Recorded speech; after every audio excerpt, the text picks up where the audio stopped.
We might be a small island, but we've got a big history. Everywhere you stand, there are worlds beneath your feet. And so every year, hundreds of archaeologists across Britain go looking for more clues into our story. Who lived here, when and how. So there's a blade doing here, here, so he's being attacked from all angles. Archaeology is a complex jigsaw puzzle, drawing everything together from skeletons to swords, temples to treasure. He's biting his shield. Biting his shield, yeah. From Orkney to Devon, we're joining this year's quest on sea, land and air. We share all of the questions and find some of the answers as we join the teams in the field, digging for Britain.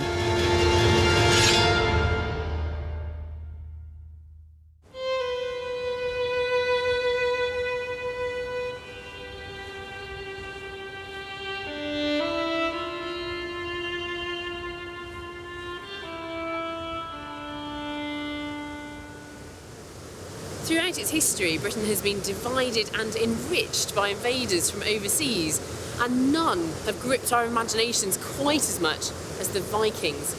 But how much of what we think we know about the Vikings is just a stereotype? Do they really live up to their savage reputation? And how much did they influence and shape British culture? This year's archaeology is enriching and challenging our vision of the Vikings, with digs, artefacts and messages they left behind. Wow, that is a beautiful object. Like the fortress of a Norwegian Viking chief in Orkney. This cup is absolutely extraordinary, isn't it? The magnificent hoard of silver buried in a time of bloodshed. And the victims of a vicious nationwide massacre. But you're suddenly kind of connecting with this awful moment, which is his death. On the Isle of Harris in the Outer Hebrides, archaeologists are just starting to bring evidence of the earliest Vikings to light.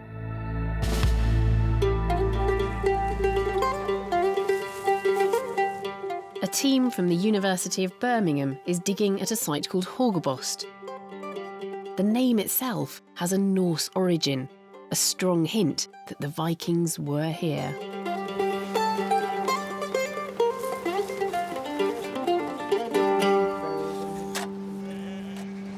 Just over these dunes is one of this season's targets. Now, archaeologists have been digging here before and they discovered an Iron Age settlement. But there is some archaeological evidence that the Vikings were here too.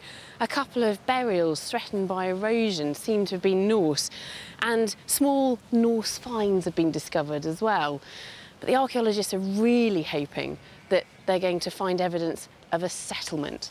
And if they do that, it will be the first of its kind on Harris.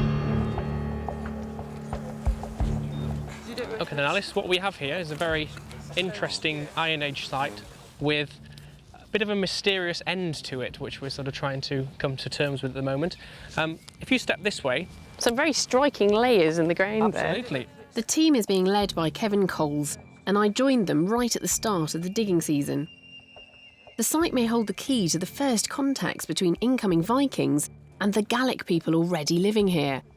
Will it be a story of destruction?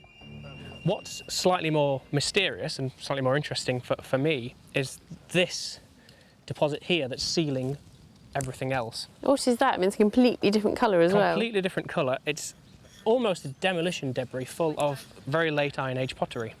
Right. And lots of charcoal, lots of sort of waste material. Sometimes archaeology works this way. They're finding subtle glimpses within the soil of a time of abandonment. The important thing is we need to find out when this occurred, and that's why we're taking samples for carbon dating and hopefully see if it can be because of the Norse invasion, or when the Vikings came to the islands, and whether it sort of clashes with this site being abandoned. Close by, a building is emerging that seems to be rectangular in shape, a style that is Scandinavian and unlike the roundhouses favoured by Iron Age people. So could this be evidence of Vikings displacing the original inhabitants? No, there's a nice corner here. Absolutely. Yeah. and there's lots of stones in this vicinity which suggests that the feature is running under the dunes. Oh, I can see some here. Yeah, so they carry on going backwards, possibly in this Absolutely, direction. there's more here. Yeah. Are you going to extend the trench back? We will extend the trench back and see if we can get the full plan and see if it is a rectangular house which would be in line with a Norse longhouse. But so far, perhaps the strongest evidence of the meeting of these cultures comes from a scattering of objects found across the site. So we have, the things on this side are late Iron Age in date. So you've got a storage jar or a big cooking pot there made from ceramic. We've also got this very strange, looks like a rock. And if you feel the coarseness of the outside edge when compared to the flat edge, it's been used and used constantly. Yeah, so what's that been used for? We suspect it's used for working animal hides. And that fits so nicely in your hand, doesn't it? It's very tactile, yeah. So these finds are intriguing because they could be later Iron Age, they could be Norse. Absolutely. You can't really distinguish between them. No, you can't. But from their early investigations comes the first conclusive proof of contact with the Vikings. A tiny scrap of steatite, or soapstone, a material often imported from Scandinavia and found in great quantities on Norse sites right across Britain. But what you can say from this fragment of soapstone bowl is that this is typically Viking. Either somebody who was already here learned how to make such a thing from a Viking, or they got it from a Viking, or it belonged to a Viking. Exactly. So the Vikings were here. Yeah.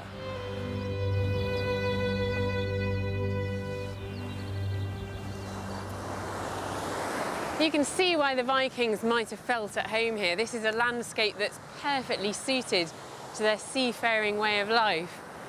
You can just imagine their longships coming in and then being pulled up on these flat, wide beaches, ready to start a new life in a land that's completely surrounded by sea. And the arrival of the Vikings would mark the beginning of a new phase in this island's history, and one that would leave a lasting impression.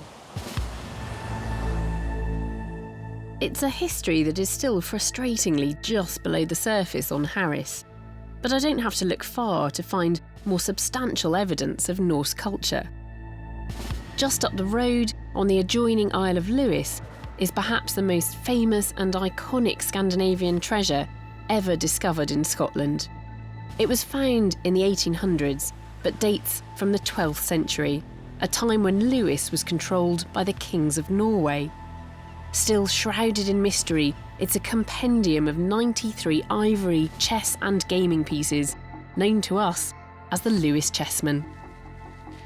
A selection of the chessmen has come back to Lewis some 180 years after they were first thought to have been found.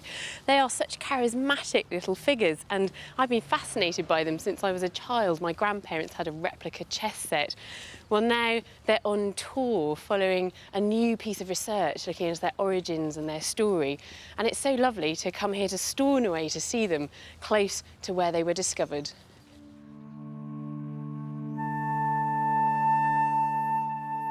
The new research places the chessmen firmly at the heart of the once powerful but now forgotten Kingdom of the Isles, a hybrid Norse-Gallic state controlled by the kings of Norway.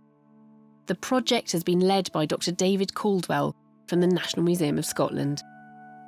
So we've got all the characters you would expect. We've got kings and queens and bishops and knights. And who's this character here? Right. This is a warrior or warder, and nowadays he's normally represented by a tower. He's a rook, in other words, yeah. Although this particular one, as you can just see there... He's biting his shield. Biting his shield, yeah. This, in fact, I think is one of the key bits of evidence that these pieces were made in the Scandinavian world, because that's a reference to a cult in the Scandinavian world, the cult of the Berserkers. The Berserkers were warriors who got so high before going into battle that they had to bite their shields to hold themselves back. Really? And I don't think this chessman is really a berserker, but I think it's the carver in a way, just showing his cultural roots, or perhaps gently poking fun at some of his contemporaries by showing that. The finding of the chessmen is shrouded in mystery. Tradition has it they were lost by a passing merchant, but David thinks it's possible they were owned by an important person living on Lewis. Lewis was the centre, or one of the centres, of a Scandinavian kingdom, the Kingdom of the Isles, which people have now forgotten about. But it's a very important kingdom on a European model, which was here until 1266. This was the year in which the Vikings handed the Hebrides over to Scotland for the sum of 4,000 marks, ending 4 centuries of Norwegian sovereignty on the islands. But who made these beautiful figures? Detailed study of their faces has revealed that they fall into 5 different types, which suggests they were made by 5 different craftsmen. I mean, this face is beautiful. Yeah, that's one of my favourites. The craftsman who made this was exceptionally good. And ivory is an amazingly tough material to carve.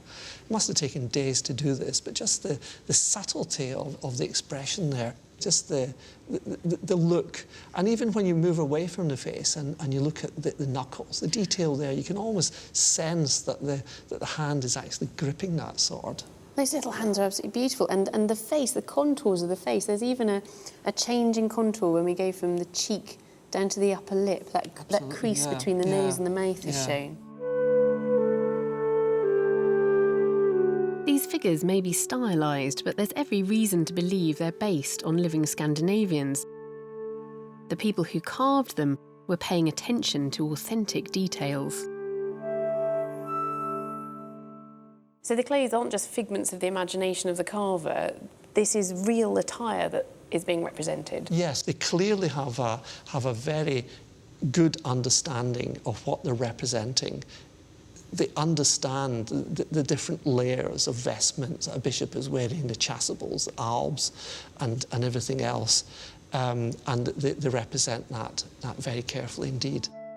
These craftsmen probably worked in a major centre in Norway, where they could closely observe high-status Scandinavians, where they may even have had bishops or kings as their patrons.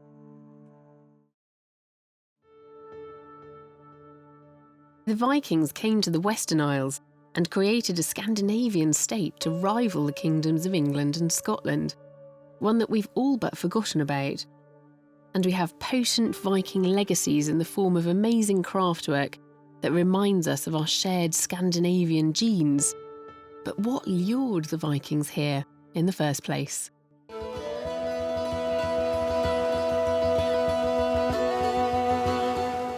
Back on Harris is another site where the archaeology is reminding us that they first came here to plunder. It's a possible medieval monastery, the ultimate temptation for a seafaring pirate. History tells us that the riches of these Christian monasteries are what drew the Vikings to our shores. This site houses a ruined chapel, and there are traces dating all the way back to an Iron Age broch or tower. Professor John Hunter is overseeing the excavations here. Anyway, if we stand here, we just look round here. This is the outer face of the broch. Huge stones. Fantastic. Yeah. And you can see the collapse has fallen. Massive. And Massively thick wall. The wall's 4 metres thick, roughly. If there was an early monastery here, you're directly on the great sea routes that bring Norwegian Vikings all the way down to Ireland, and they would have seen this. It would have been sweets for the taking, really would. Just outside the boundary of the possible monastery are some graves that might be Norse, and the team has discovered the first fragments of whoever was buried here. But is it a long-dead Viking? Oh, OK, so as well as these bits of bone... Tooth. A tooth. Right. Yeah. Tell us about that then. Where's it from? Well, it looks like a lower incisor, I think, and it's very worn, so all of the enamel on the top has been worn down. It's somebody, he's an adult and he's been wearing that tooth down for many years. Yeah. Even if these are all that remains of a Viking, does it necessarily prove that he or she lived here?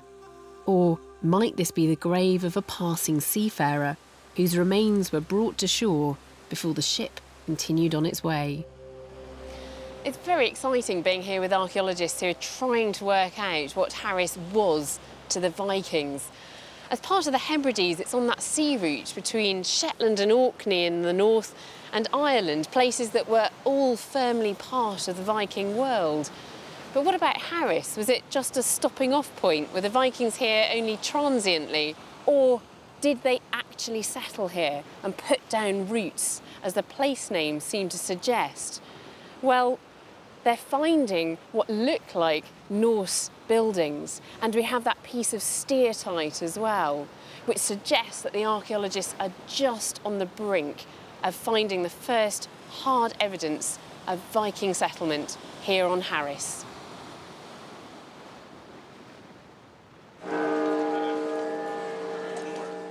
In England, there's one city that boasts more evidence of Viking occupation than anywhere else in Britain.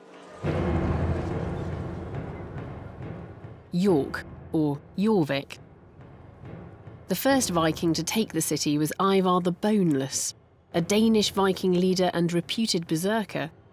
Jorvik became the capital of his new Danish territory in 866 AD. For the next 20 years, the Danes continued with their aggressive expansion until the English king, Alfred the Great, drew up a treaty with the Viking king, Guthrum. The country was sliced in two, and the Danes were given their own territory in the north and east, the Danelaw, with York at its heart. Even though they only ruled here for 100 years, York is very much still associated with the Vikings. And an excavation in the 70s here at Coppergate dragged York's Viking past into the present in a very vivid way. Now all of that archaeology is sealed beneath these shops and cafes.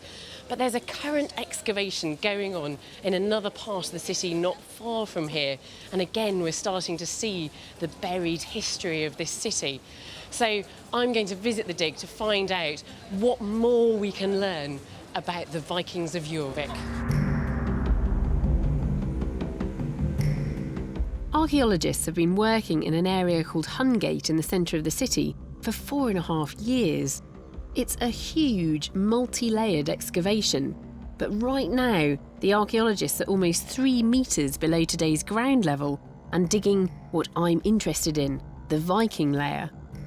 And they're revealing that they were not just about looting and fighting. The Vikings were traders and builders of cities too. Once the Vikings had taken York, they stayed here, bringing up families and blending with the city's previous inhabitants, creating a unique culture known as Anglo-Scandinavian. And they remained even after the last Viking king had been expelled, expanding their town and putting up huge permanent buildings. So are you into the final phase, really? Yeah, this is the very final part. Peter Connolly is running excavations here for the York Archaeological Trust. It's landscape archaeology, it just happens to be in an urban environment. Yeah. Most of the buildings here sit on an organised grid layout, unexpected evidence that the Vikings had a talent for urban planning. The land here slopes gently down to the river, making it an ideal loading and unloading spot. These buildings were probably storage warehouses. And right in the middle of these structures, the Vikings built something that would have been totally indispensable. The stuff that I'm digging through at the moment is effectively human waste, it's poo. Because what I'm sat in at the moment, it's the remains of a Viking toilet or cesspit. All the bits of animal bone that we're finding in here as well, it's being used as a general rubbish pit as well, although the majority of it is human waste. You are getting other bits and pieces in here as well. But fortunately, it's not just rubbish that's come out of the ground at Hungate. Over the 4.5 years that the archaeologists have been working here, they've turned up thousands of artefacts from the Viking period. Most of them are pottery and bone and represent household waste. But there is a handful of intriguing small finds which provide us with additional clues as to what the Vikings were doing in this part of the city. The finds researcher at York Archaeological Trust is Nikki Rogers. So, Nikki, this is a collection of finds that are all from that excavation at Hungate. They are. They're really a fraction of what we've found over the 5 years that we've been excavating there. We've had over 12,000 individual artefacts. What's this here? Well, actually, this is a jet pendant. It's quite sweet, I think, because the whole... Well, it's a bit off-centre. I like the shape of it. I mean, that's quite a modern-looking thing, isn't it? But that's a very typical shape from that period, in fact. So where would that have come from, the jet for that, do you think? Probably from Whitby. Right. From the north coast. Yeah. What about these beads? Are these amber? No, this is all amber here. So where would that have come from, that amber, Well, do you think? that's going to have come from the Baltic area. So the Vikings living in Hungate imported high-quality material. Their trade routes stretched hundreds of miles away across the Scandinavian world. But they also used less exotic material to turn out huge numbers of an item that's a little more surprising. Well, these are actually skates. Really? Yes. They're effectively very easy to make because the bone is already, that size, that shape.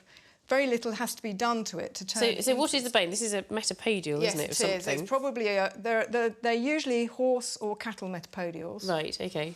All that's been done to this one, if you look at it, is on the bottom it's been flattened and smoothed, so that's a very smooth, flat surface. And that's been deliberately done. That has been deliberately done. Your foot would have sat on here. Yeah. Your heel there, your toe there. You weren't able to take your foot off the ice, so you were pulling yourself along with poles. So they're not ice dancing, they're not pirouetting around, No. They're keeping their feet on the ground and they're using them rather like cross-country skis. That's it. These simple bone objects connect us to customs imported from the frozen Norse homelands.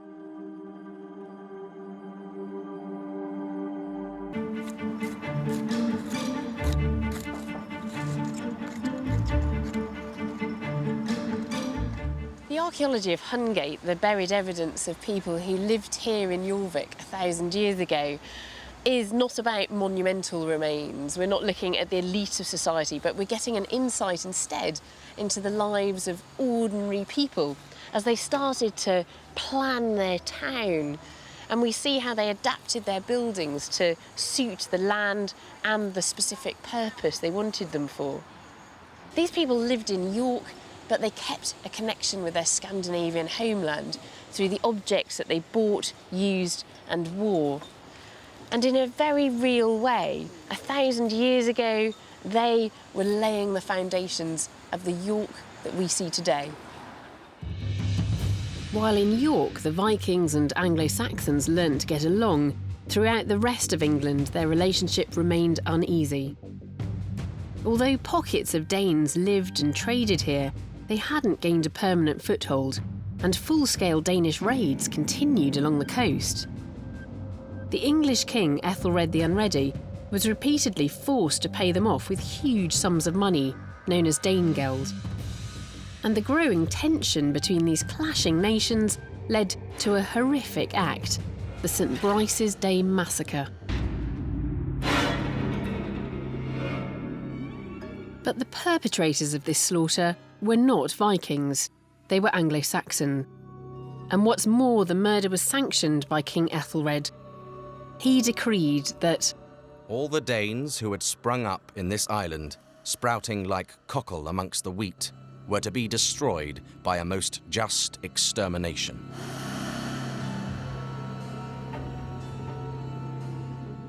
some of the victims of this extermination may now have been discovered by archaeologists in a pit in Oxford.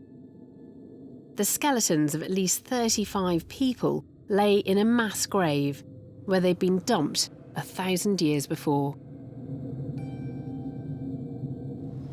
It is very rare that archaeologists get the chance to examine evidence from a particular historical event, and one that the scholars agree did actually happen. But I'm interested in the analysis of these bones. Do the bones show evidence of violence? Could they indeed represent the victims of this massacre? Osteologist Kerry Fallis has been examining their remains for signs of trauma. This was actually the first skeleton that we found, but it wasn't until we placed his skull back together, because it was in hundreds of fragments, that we actually saw the trauma. There's at least 10 blade wounds. So there's a blade wound here, here, there, so that's 3. There's a glancing wound here. And what about these little triangular holes? They're puncture wounds made by maybe a spear or something like that. It is awful, isn't it? I mean, you hold these bones, and these are the bones of somebody who died a very long time ago, but you're suddenly kind of connecting with this awful moment, which is his death.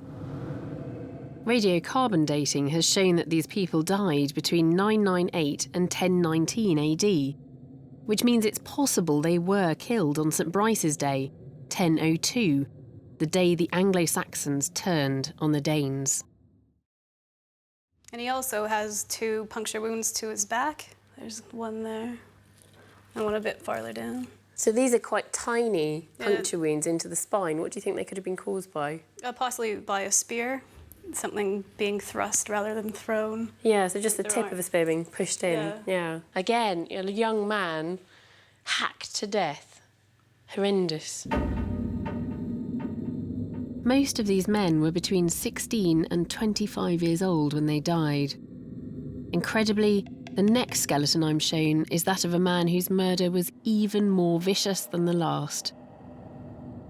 His ear, just behind his ear, has been sheared off.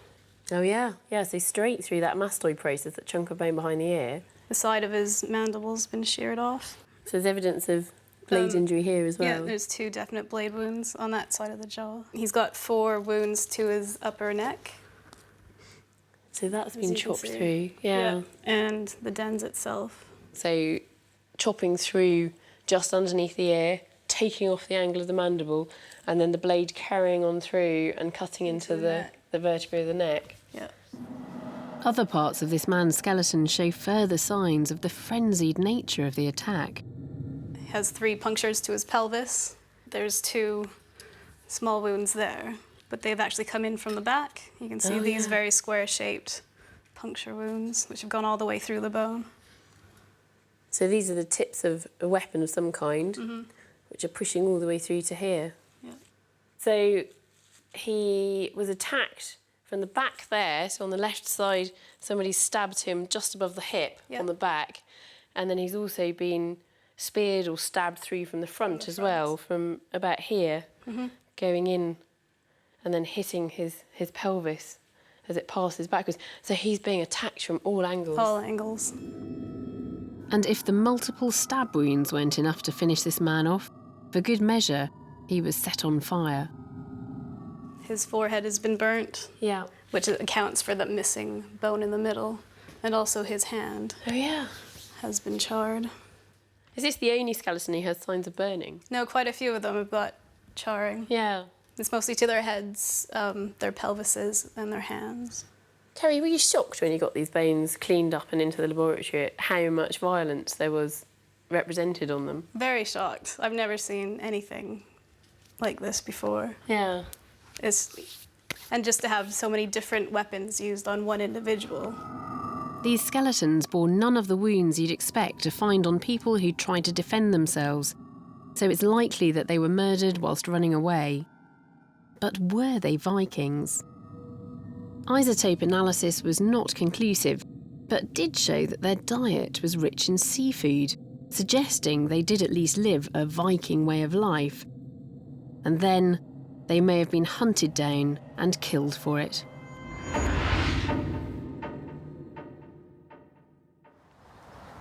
So what can we say for certain? We have over 30 skeletons, all of them men, all showing signs of extreme violence.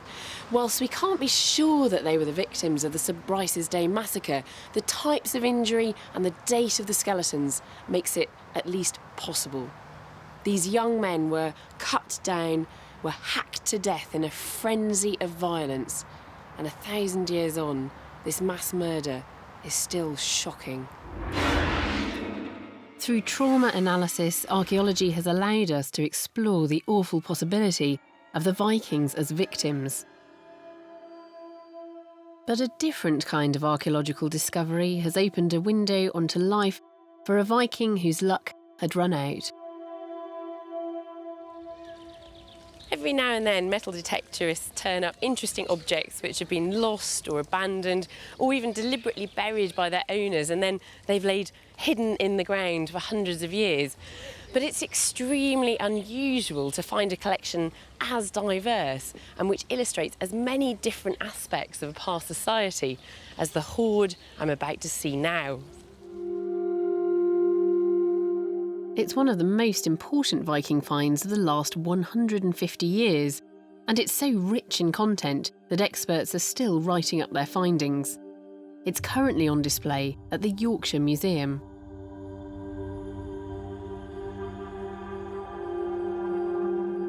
So this is it. This is the Vale of York hoard. It was found 4 years ago by a father and son metal detecting team.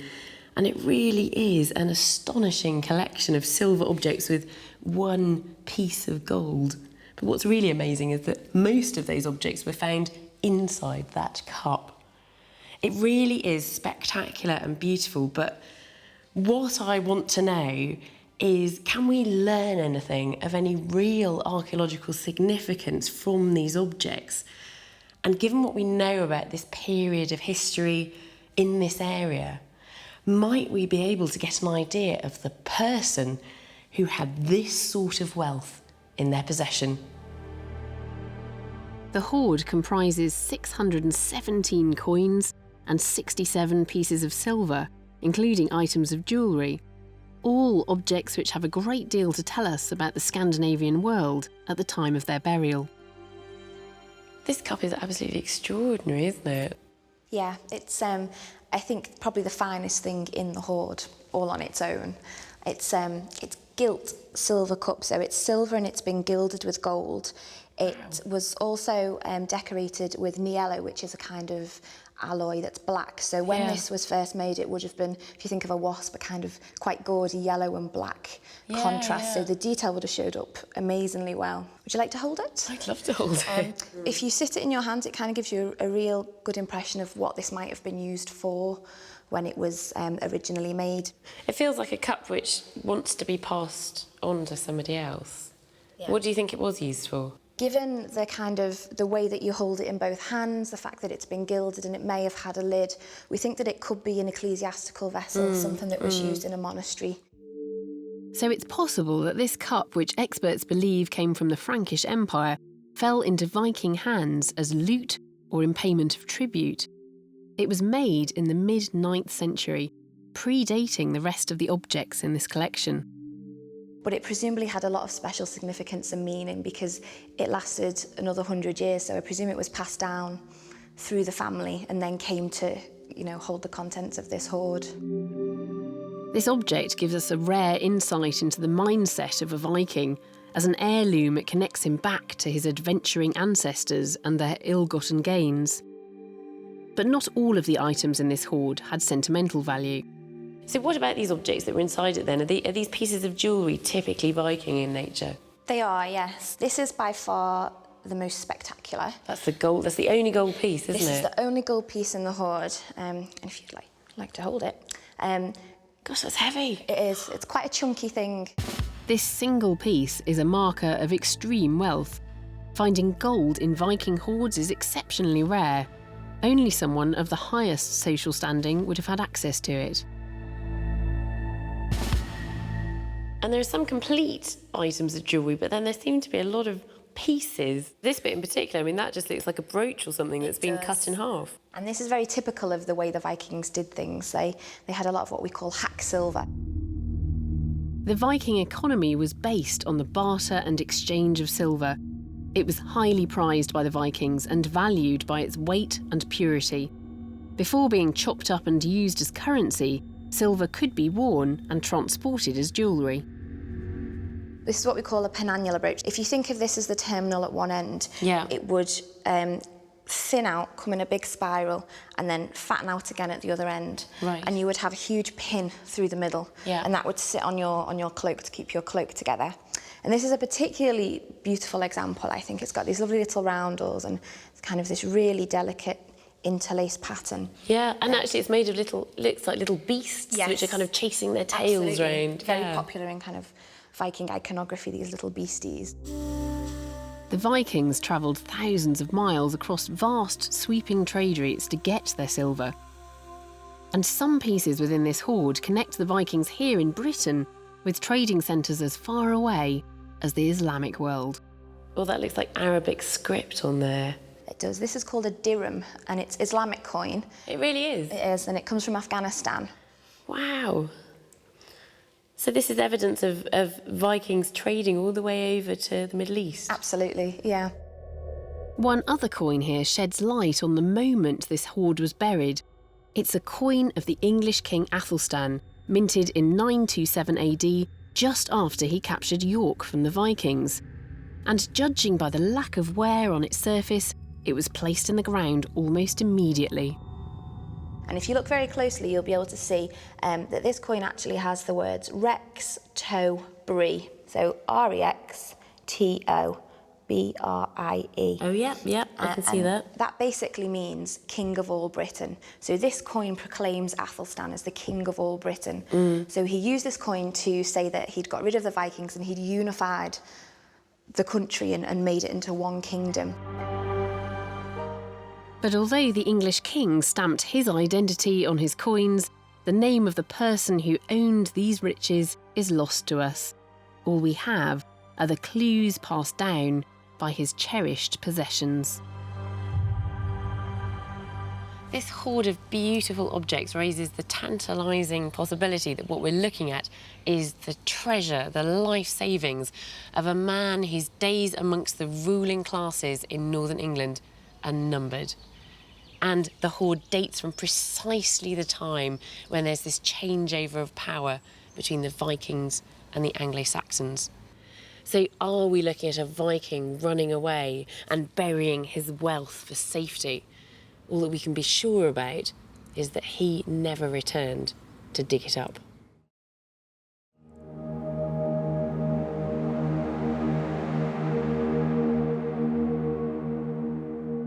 Govan in Glasgow might seem like an unlikely place to come looking for Viking archaeology, but I'm here to see what is perhaps the most extensive collection of Norse artefacts from any Viking site anywhere in rural Britain. Now, these objects are not treasure, they are domestic items, things that Viking men and women would have used every day of their lives. And they're also at the beginning of their story because they've been excavated, but the examination, the interpretation of them is very much still a work in progress. So what I want to find out is the potential of this collection for helping us understand Viking everyday life. The actual material is fine, but as you see from the package... Beverly Ballin-Smith has a huge archaeological task ahead of her, the processing and recording of all the small finds from a site called the Udal in North Uist, the largest Norse settlement ever to have been excavated in the Western Isles. It was a monumental project which involved a dedicated group of volunteers who returned to dig again and again over a 30-year period starting in 1963. But the significance of the site is still only partially understood. I don't think I have ever seen so many bone needles, and I imagine we're just starting. So, you wanted to have a look at... that little poppy one? Yeah, sure. Can we take it out? Yeah. Want to? Oh, look at that. That's really lovely. What are these made of? I think that's a bird bone. It's pretty, isn't it? It's really lovely, yeah. There are hundreds of decorated bone pins here, perhaps a reflection of their value in everyday life as something to fix a Viking's hair in place or to fasten his cloak. That's fantastic. In a sense, all these are lost objects. Yes, things that have just dropped off people. Dropped off people and not... And they go, where did that go? And they've trod it into the mud, and then archaeologists find it centuries later. Wow. It's not unusual to find combs in a Viking settlement. They're commonplace personal objects. What's surprising about this collection, though, is the sheer number of them found on one site. Oh, that's fantastic.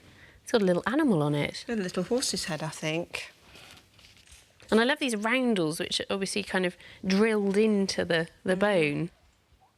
I think you look at things like this and you have this immediate contact with somebody who lived centuries ago and this was their comb.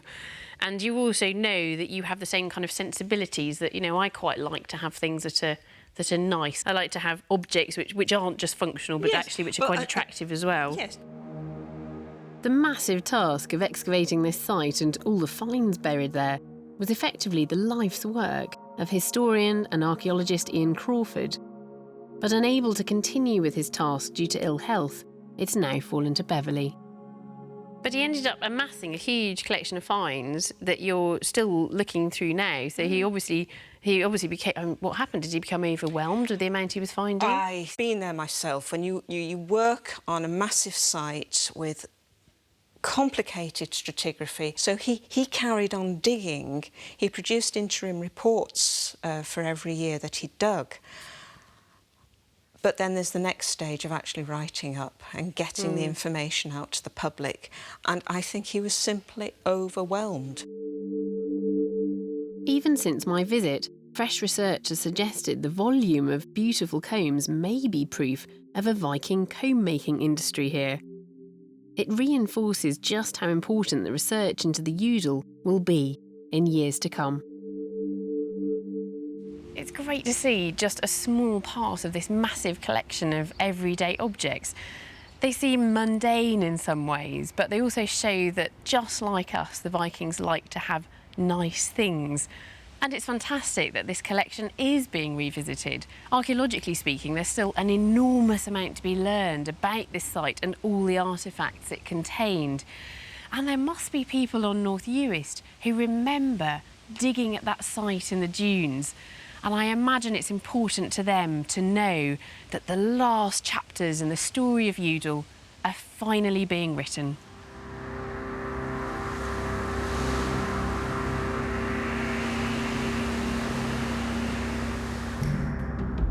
Off the northeastern shore of Scotland lie the islands of Orkney, colonised by the Vikings in the 9th century. Sailing from their Norwegian homelands, it would have taken the Norse longships about a day to get here. And when they settled for good, the islands became the centre of Norse power in Scotland, right up until 1469, the last bastion of Scandinavian authority in Britain. Today, these islands are home to a classic Norse archaeological find, and also to new excavations that are offering tantalising glimpses of the Vikings in Scotland. My first destination is the dig currently taking place in the east of Orkney's mainland, near its ancient capital, Kirkwall. It sits on top of a 30-metre-high stack of sheer rock, the Broch of Dearness, which even today is challenging to access.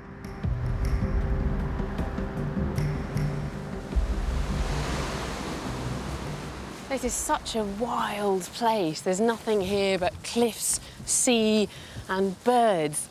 And I'm walking up this path that I can't imagine was here 1,000 years ago. So I do wonder how people got across from the land there to the Broch.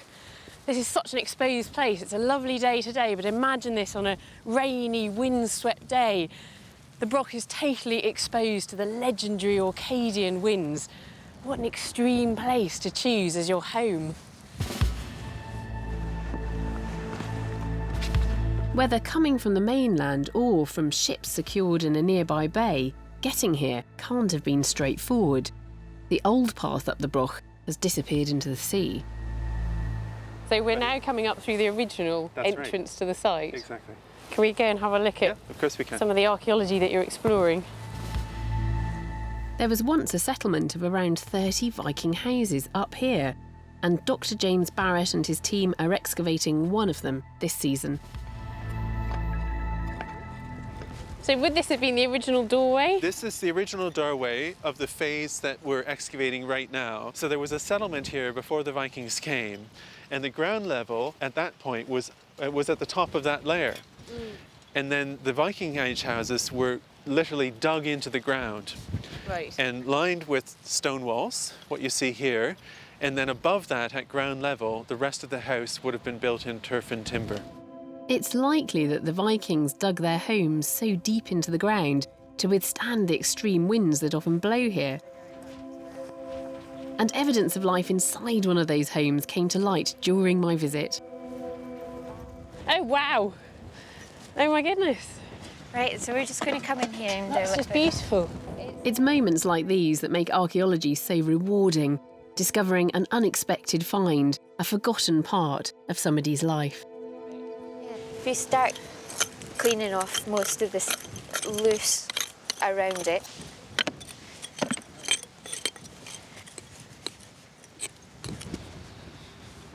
That's fantastic. This is just brilliant. This is a Viking gaming board that was thrown away, that was thrown into this rubbish pit, this midden, that we've just found in the corner of the trench. And it's wonderful to hold something that was obviously a very personal object to somebody, something that they would have enjoyed using 1,000 years ago. It looks like a board for playing the popular Viking game, Nefertafel.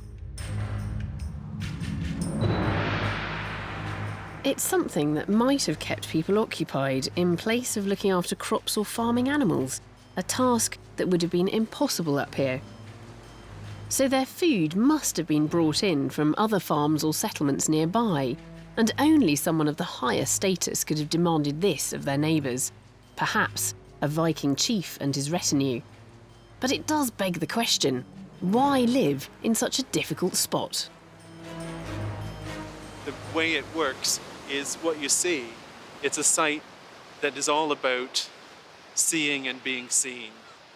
And when people ask me why were they here, when I want to give a glib answer, it's to make a point.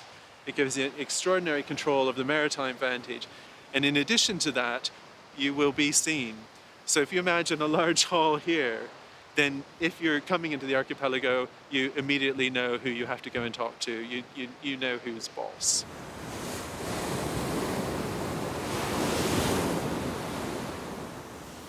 I am quite taken by this ancient cliff-top settlement. It seems such an extraordinary place to live, so wild and windy, with these crashing waves all around. The men and women who lived up here must have been very isolated in some ways, but on the other hand, they can't have survived here on their own. They depended on support from people living on mainland Orkney. But who were they? One of the reasons the Vikings seem so mysterious is that they left few written records in Britain. But it's wrong to think they didn't write. They used runes. And last year, James found a tiny bronze strip with a mysterious message etched into its surface. Professor John Hines examined it to see if he could make some sense of it. Takes quite a while getting used to it, but once you get your eye in to these things, you start seeing certain letters that we're familiar with. So if you look on it here, we've got, see that letter like that? That's fairly clear. Then there's a very clearly what we'd call an I, and another K, then we've got an U at the end of that. Some letters in the Scandinavian runic alphabet resemble our own, and others are more cryptic. To make it even more difficult, they changed over time, and experts continue to discover new letters and symbols. Unfortunately, going across all of the bits that I can read, I just cannot put enough together to form coherent words and coherent strings of words. Interestingly, practically every mark that we've got on that we can identify as being the sort of things they were using as runes. They've abbreviated what they're writing rather like people who are younger than me do when they send text messages, and Right, I try and yeah. work out Viking what they're actually saying there.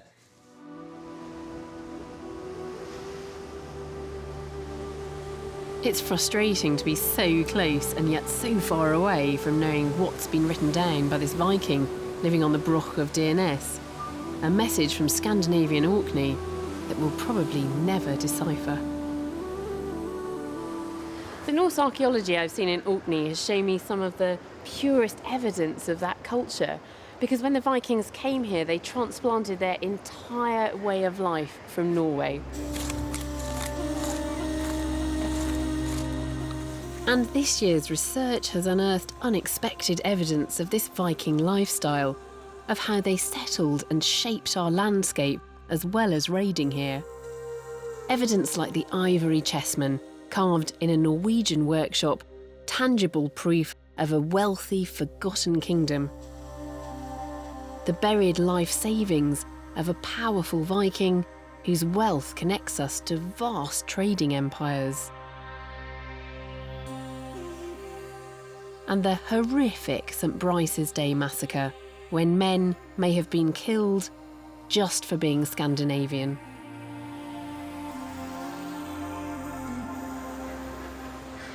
Through its invaders, Britain became firmly connected with the continent and beyond.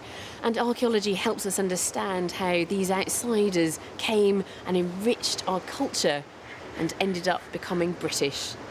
And so the digging continues.